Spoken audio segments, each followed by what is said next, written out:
कि जपनी काट की क्या दिखलावे लोए, हृदय राम ना चेतइए जपनी क्या होए। तो दास यही बात कह रहा था कि जिसको हम सुमिरन कहते हैं वो एहसास का ही नाम है। एहसास है तो वाकई जैसे जल जल कहते रहें और जल पिए नहीं, और उधर जल को पी लें, और अगर जल का जुबान द्वारा जिक्र नहीं भी हुआ लेकिन पी लिया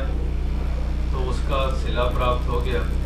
तो इस प्रकार से यही कहने का भाव यही है कि महापुरुष संत जन इस निराकार दातार के एहसास को ये हमेशा जो बनाए रखते हैं, तो उनके जीवन में हमें ऐसे दिव्य गुण देखने को मिलते हैं। क्योंकि ये जिसका एहसास हो रहा है आठों पहर, ये निर्मल है, ये पावन है, ये शीतल है, ये विशाल है, तो इसके गुण फिर वो भी हमारे मन में प्रवेश करते जाते हैं और ऐसा जीवन हमारा बनता चला जाता है। तो दास यही अरदास करेगा कि दातार ऐसी कृपा करे, सभी को ऐसी तौफीक बख्शे। और वाकई ही बहुत खुशी हासिल हुई है। यहाँ पर भी जैसे इस यात्रा के दौरान सभी जगहों के ऊपर तकरीबन जहाँ 2 बरस के बाद आने का मौका मिला है, तो उसमें ये लॉस एंजलिस का भी इलाका है जहाँ पर इस तरह से 2 बरस के बाद फिर से आने का अवसर प्राप्त हुआ है। और जहाँ जहाँ से भी होकर आ रहे हैं वहाँ ही ऐसा एक सुंदर वातावरण देखने को मिल रहा है जहाँ पर पूरी तरह से एक खुशी की महसूसियत सामने भी देखी, और दास के भी जो हृदय में जो ऐसी खुशी जो हासिल होती है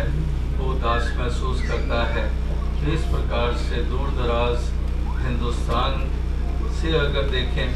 तो हज़ारों मील दूर बैठे हुए महापुरुष संत जन कहाँ कहाँ किन किन मुल्कों में बसते हैं। और अगर दिल्ली से ही नापे तो हमारे हिंदुस्तान का हिस्सा होने के बावजूद कितने प्रांत हैं। अगर आसाम से किसी ने दिल्ली तक भी आना है उसको ट्रैवलिंग में 36 घंटे लग जाते हैं, 40 घंटे लग जाते हैं। और यहाँ से तो हम जाते हैं फिर भी कहीं 12-13 घंटे की फ़्लाइट में पहुँच जाते हैं। तो इस प्रकार से वहाँ पर भी दूर दराज इलाकों में बैठे हुए जिनके पास साधन नहीं है,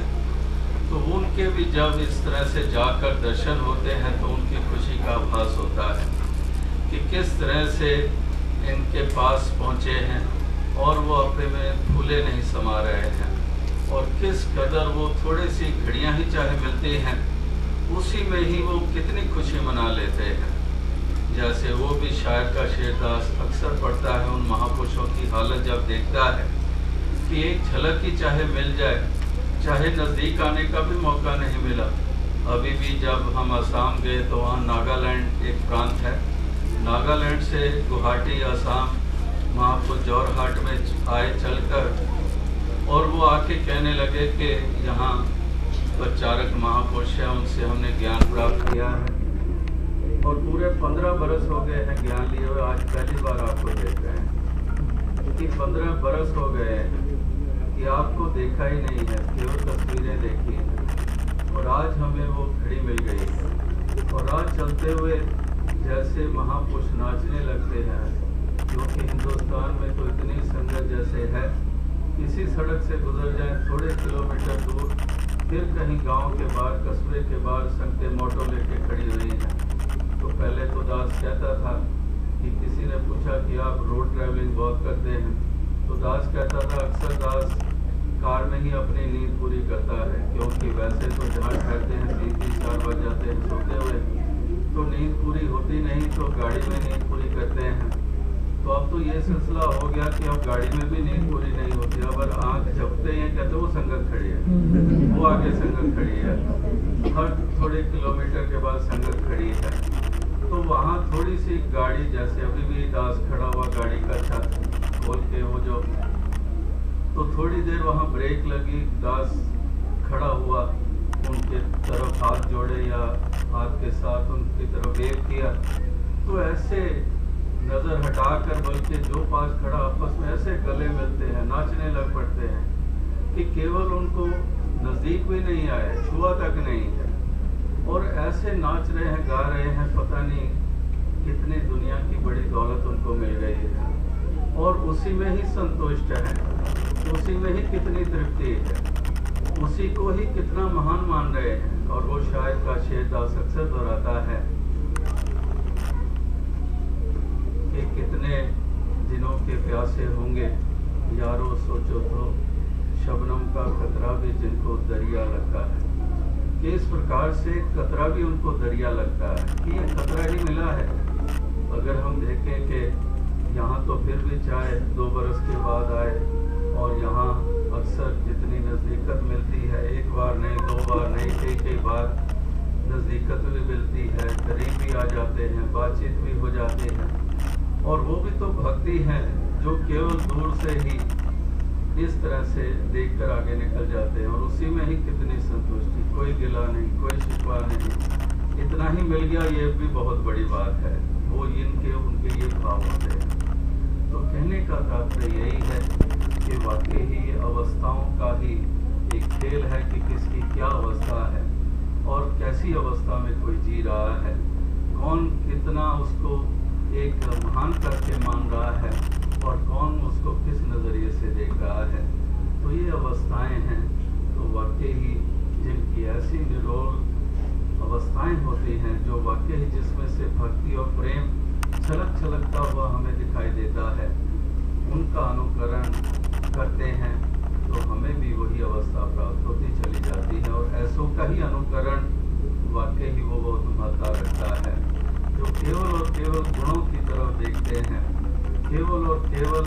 वो ऐसी जो प्रोग्रेसिव या जो भक्ति में जो मान्य हैं, जो भावनाएं, उनकी तरफ जो अपना ध्यान केंद्रित रखते हैं और उन्हीं का ही अनुसरण करते हैं, तो वाकई ही वो अपने जीवन के सफर को वो सुंदर बना लेते हैं, क्योंकि उसका अनुकरण किया और उन्हीं गुणों के होते हुए जीवन की महत्ता बनती है। तो उसका अनुकरण किया, गुण को अपना लिया, गुण को अपना लिया तो आनंद भी आया, यश के भी पात्र बने। और इस प्रकार से उन्हीं का एक अनुकरण करना ही यही तो विवेक कहा जाता है, यही तो विवेक बुद्धि कही जाती है। जैसे पीछे भी दास ने जिक्र किया कि सीखने को तो सीखा जाता है और सिखाने को सिखाते भी हैं लोग, प्रभाव देते भी हैं और प्रभाव ग्रहण भी करते हैं। लेकिन भक्त महापुरुष संतजन वो प्रभाव ग्रहण करते हैं जो वाकई ही निरोल भक्ति भरा जीवन जी रहे हैं, जो ऐसे भावना वाले हैं जिनके अकीदे मजबूत हैं, विश्वास मजबूत है, उनका अनुकरण करेंगे। जिसके अकीदे कमज़ोर हैं उनका अनुकरण नहीं करेंगे। जो हर वक्त गिले शिकवे ही करते रहते हैं उनका अनुकरण नहीं करेंगे। जो शुक्र करते हैं उनका अनुसरण करेंगे। जो नेता वकीली में ही पड़े रहते हैं, जिनके लिए